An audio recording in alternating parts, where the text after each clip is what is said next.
Bueno, como les decía, el doctor Daniel Sapsay es reconocido como constitucionalista, es un hombre de la ley, al cual justamente, bueno, no quería dejar de invitar esta noche. Porque, bueno, doctor, usted ha hecho de la aplicación de la ley una forma de vivir, ¿no?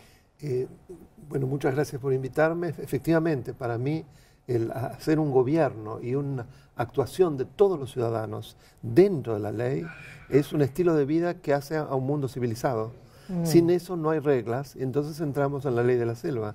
Es volver al máximo primitivismo, lo que llamaban Rousseau y otros contractualistas el estado de naturaleza, ¿no?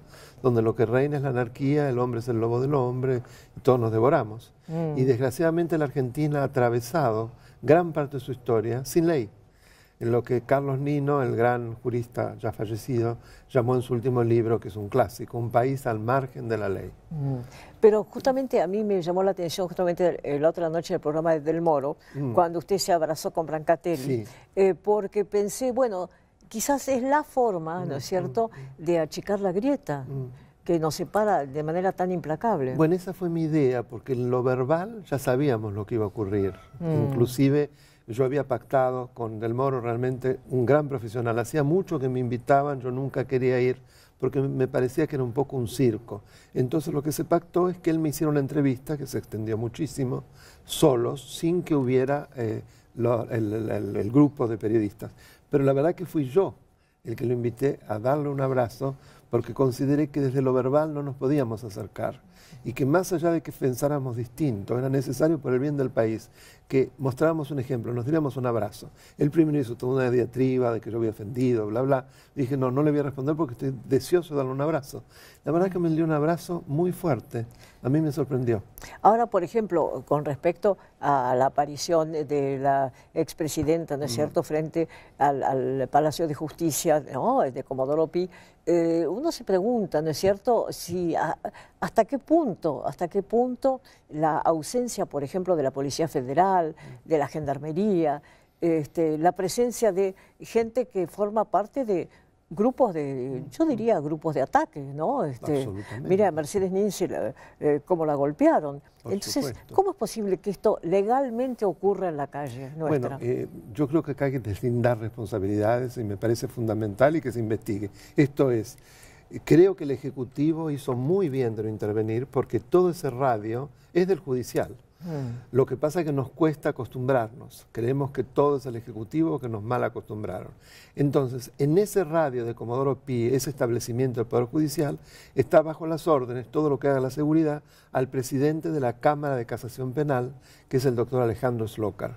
Y por lo que tengo entendido, y me lo dijeron varios colegas suyos muy serios, en el momento que ocurría, que fue él el que corrió a la Policía Federal, le dijo que no estuviese y le entregó todo el papel de la Policía Federal a un grupo de choque que yo no tengo ningún empacho en decir, que me dio tanta angustia verlos cómo volvieron a Mercedes Ninzi y no se vio que ocurrió lo mismo con otros 4 más. Sí, claro, claro. Me recordó, ¿sabe quién?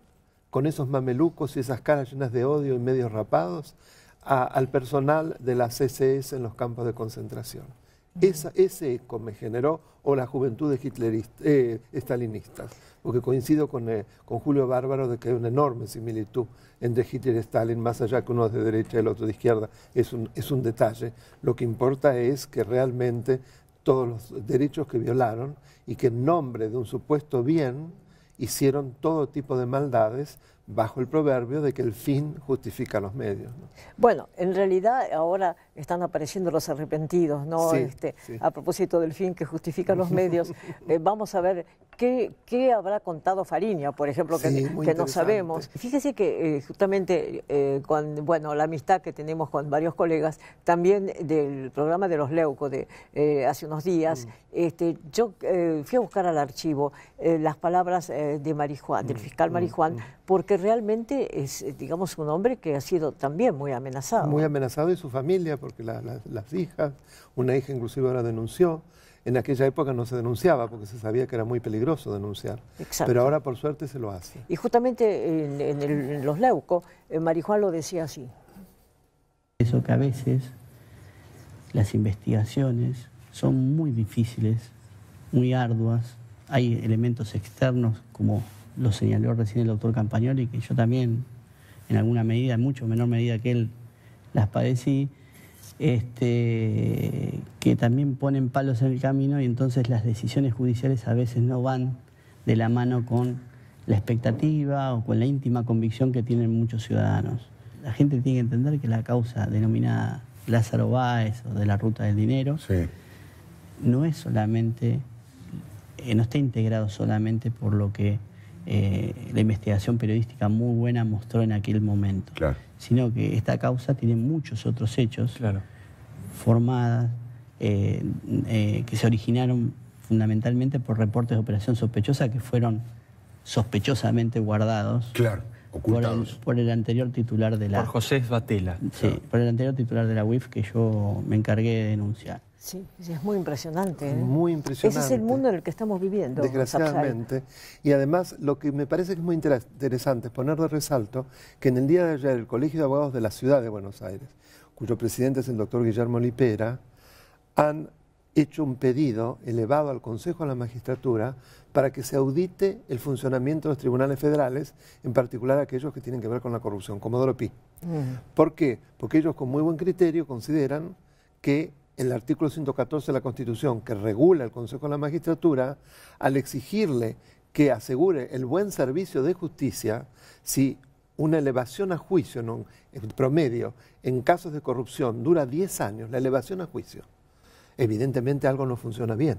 Entonces el Consejo de la Magistratura se tiene que meter, tiene que auditar, tiene que poner esos pantalones largos, porque evidentemente algo no funciona bien en el Poder Judicial, y lo sabemos. Usted sabe, Sapsay, que Ernesto Sábato siempre decía, ¿no es cierto?, que la justicia demorada deja de ser justicia. Por supuesto. ¿No? Pero no solo eso, los mismos tratados internacionales, la demora injustificada implica una falta de acceso a la justicia y por lo tanto una violación al debido proceso. Es un elemento esencial que la justicia llegue en un tiempo razonable. El plazo razonable es como en derecho se conoce, lo que usted está expresando también, y que me alegro con una personalidad como Sábato, que usted compartió la CONADEP, ¿no es cierto?, que realmente han sido héroes, pensaran lo mismo. Así es.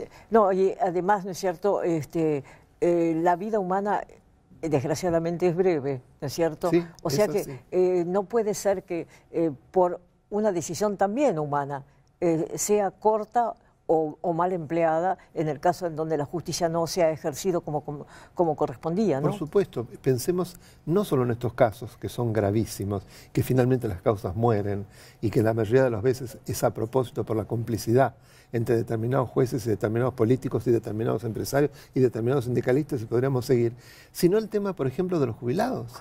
Se va la vida. Exacto. si no se hace justicia rápido. Tal cual. Bueno, doctor Sapsay, una vez más, muchas gracias. Para mí es un placer siempre estar en su programa, Magdalena. Gracias a usted. No, porque además siempre que viene el doctor Sapsay es una clase, una lección que podemos atesorar para nuestro pensamiento. Muchas gracias nuevamente. Bueno. Chao, buenas noches.